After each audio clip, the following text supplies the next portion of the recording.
یہ جو ادب ہوتا ہے نا، یہ معاشرے کے اندر سکون پیدا کرتا ہے،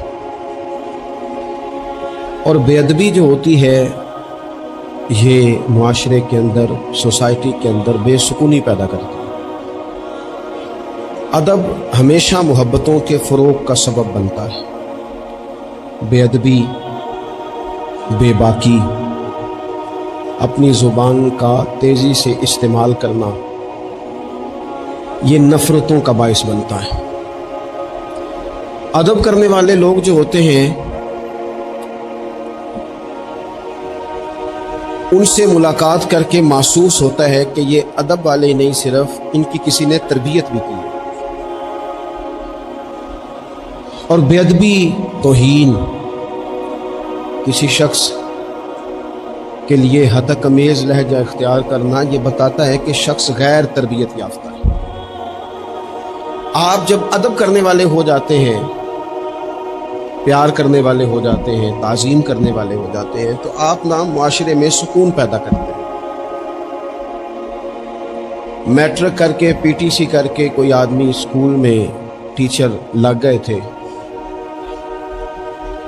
ایک شخص نے ان کے پاس تعلیم حاصل کی، پرائمری میں ان کے پاس پڑھا، پھر بعد میں اس نے ماسٹر کی ڈگری لی، پھر اس نے ایم فل کیا، پھر اس نے پی ایچ ڈی کی، پھر ایک بہت اونچی پوسٹ پر وہ آفیسر ہوئے، ایک بہت بڑی گاڑی اللہ نے انہیں دے دی۔ اتفاق ایسا ہوا کہ ایک دن وہ اسکول ٹیچر اپنی سائیکل پر،